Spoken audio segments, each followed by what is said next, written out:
Oh, green, blue.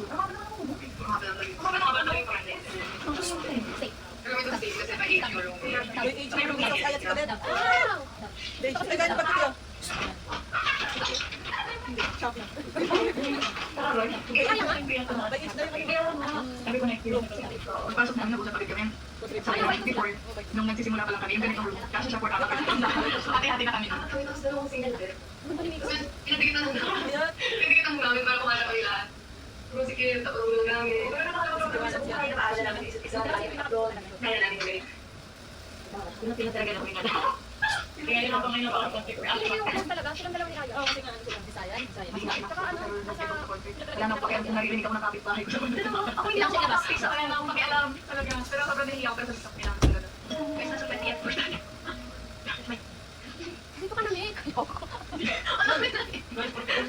Meg, hintay ko yung ano. Abis mo yung telas. Bigla ko siya. Ano ba sila? Siya ba? Ano ba solo concert na Bini? Kasi na! Ano sa ano? Tonight is the night. Ang pinakakita tayo first solo concert ng Nation's Girl.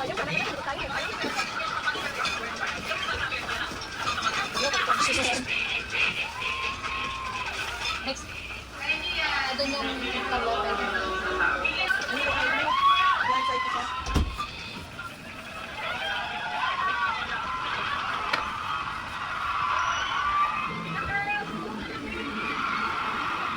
Pagnilawan? Ha? Pagnilawan?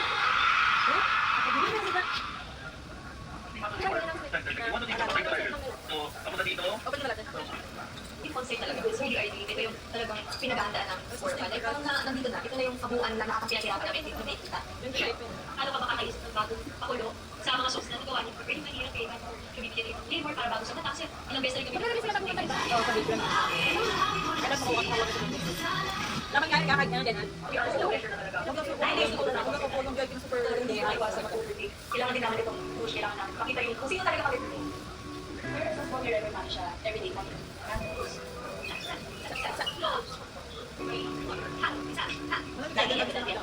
Habang tayo nasulit naman namin tayo para maalala namin. Yung mga song usually, naitipid namin siya each day. Each day kami namin tuloy na bago. Ito yung isang fiesta.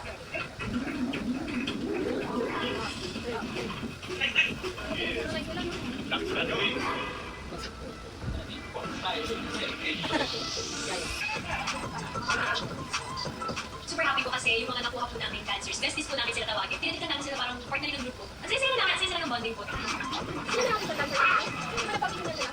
Baka parang siya ito, need na talaga sa gawin. At the end of the day, parang produce pa rin naman ito. For sure, yung mga parents natin, nag-respect talaga nila. Ako, yung parents ko, yung family ko, iba talaga sila para maganda sa Christmas. Yung unang-unang mga rehearsal, medyo nakakabaliw siya. Kasi parang na-overwhelm kami na yung mga prods, yung mga solo pa, ano yung pwede gawin. Kasi yung mga dance na hanggang inaabot kami ng gabi. Para matapos yung prod.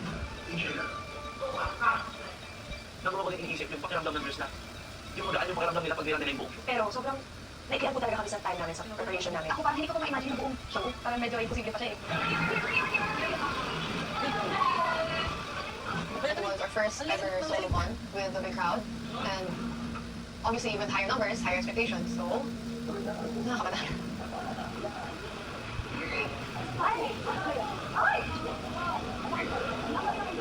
Okay, nandito na tayo. Ano lang nag-date sa kami natin? Naglalaro ka na. Iwan na lang ako ng mga ganun.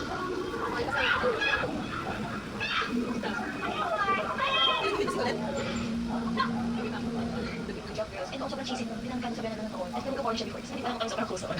Ang impression din kasi sa amin, super friend na lahat. Hindi po totoo yan. Kung alam nila talaga yung kinayang talaga. Tara, at 16 years old, from Qatar City. My name is Mika. I'm Mika. I'm 14 years old. I study here in But I'm Sheila May Katakutan. I'm 14 years old. I live at Victoria Street in Santa City, Isabela, and I study at University of Lasalle. Good evening, everyone. My name is Caroline Pachikate. I'm 16 years of age, and I live in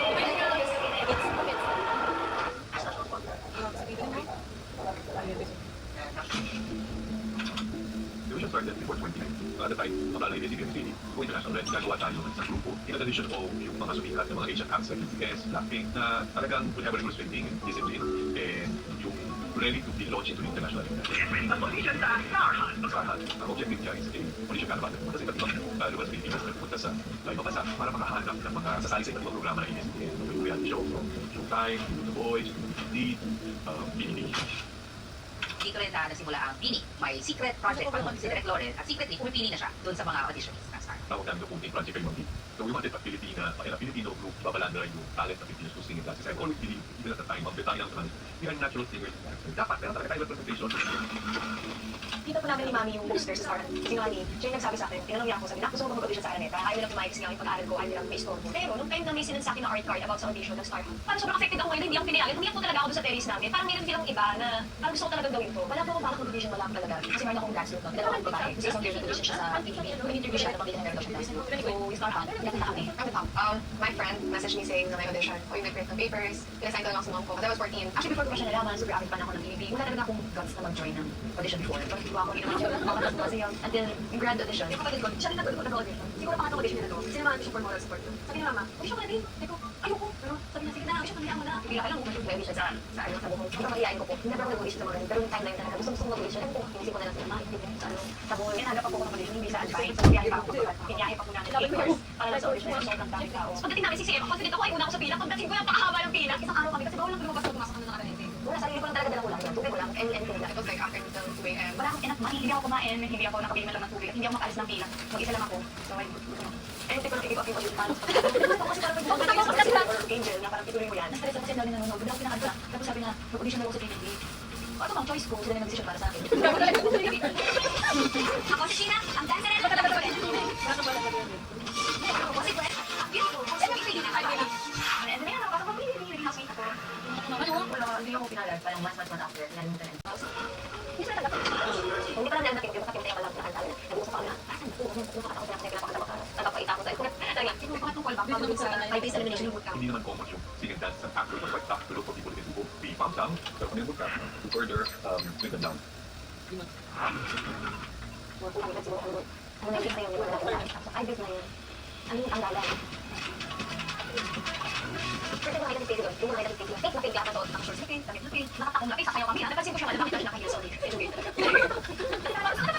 First impression ko talaga kay Joanna. Cloud chaser, ito kami, ano yung ano doon? Dadala na tawag. Ano po? Ganun talaga siya. Sabi ko na, akala ko talaga like 14 years old pa lang siya. Kung ano siya ngayon, complete opposite ng before. Kasi dati hindi siya sasalita, hindi siya umiimay, bukol. Para mas foreign for us yung Tagalog. Para safe na lang, hindi na lang ako nagkakita. Sobrang content na talaga before English. So, hirap ako sa akin siya. Hindi ako, ayaw ko ito, sabi ko, mahirap lang ako. Parang it's lonely, pero naman, kapag hindi mo pinalingan ng tayo isang beses, nakagano. Hindi competitive ako, pero actually, on the third day, umiyak na ako yung mga ako yung Diba, may pinili pa tayo. May mga ginawa moments ng audition. Yung mga folders, sa laro, parang nandun yung name ko. Pag tinawag ka, hindi mo alam kung pasok ka ba. O, ang galing ganun. Very front, at tinawag. Isa lang po yung mindset ko ng bootcamp. I will do my best and will do the rest. Na-reject na ako for PBB. And ito talaga, gagalingan ko talaga. So, yun naman yung parang experience na gusto ko na ipakita sa kanila. Pangatlong araw. Kami ko rin lang ba naman kami pipikit. Lahat ng mga hindi ko kaya to. Hindi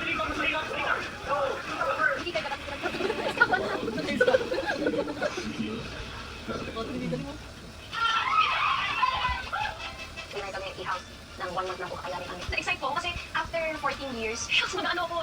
Nahihiya ka! Pangatapos na house rate, so parang feeling ko, mag-i-housemate ako We ganun. were about 11 to find the Kailangan pa namin i-solidify. Okay, yung line up na yun. Ano mga sila? Yung ba universe? Yung ba hindi ka ganun ba? Hindi, di ba? Ha? Hindi. Kaya ba hindi? Ganun na pala no? Kakatapos lang ng film. Sakto naman, before sa akin, si Sheena at si Gwen. Ang super close nun. Feeling ko talaga, nag-hit pa plastic na tayo doon. Kasi puro girls kami. Kasi mga group, alam mo, mas close ako dito, mas close siya, ganyan. oh, I remember. Okay, ay ganun pala, like, pwede pa pala magpasok-pasok in here from the start. Wala kasi hindi ako prepared ako mentally. Kaya pulong sa PBB house. So paglabas ko nagulat ako, pulong ko ganun. Pinakot pa namin siya, nalubas sa recorder house sila. Intimidated kami. Kasi syempre, dahil sa bahay ni Kuya, like, kilala na sila yung tao. Uy, di kayo nakakawin sa akin. Sabi ko dito ko. Okay, kalaban. Hindi pa ata nila alam the time na feeling for joy yung gagawin. Kaya naman ako ni Coach Pili na parang Matsuk, sino yung gusto makapasok dito? Kasi nandito tatlo lang. I didn't know this at the time. It was too vivid. They missed out Aya in one of the auditions. And then eventually, they were looking back at the audition videos. Nakita nila si Aya. And nandito si Aya for a different project. I think may isang group. Yung mga kasama niya, parang mas mature na yung ganyan. Tapos kaya may potential sa group. Dance mat. Oo, baka naanagay pa. Baka hindi pa nakita na. Isang great from Sa mga may dance. parang may lipilis.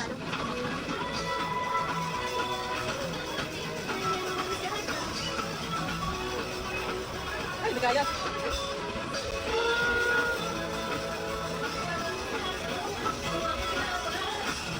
Balot na balot si Gwen.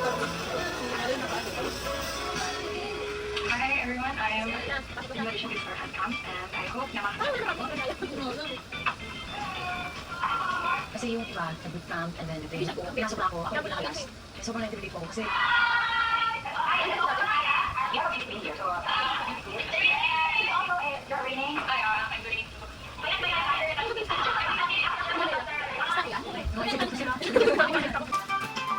Pumasok na yung career training nila. Ganun yung hinahanap namin. Paano sila mag-gel with their teammates. yung mga una talaga, may mga time hindi talaga nakakita. Nakita ko talaga yung hirap nila. Yung transition nila from the Filipino coaches into the Korean coaches. Tapos mag-ibang system.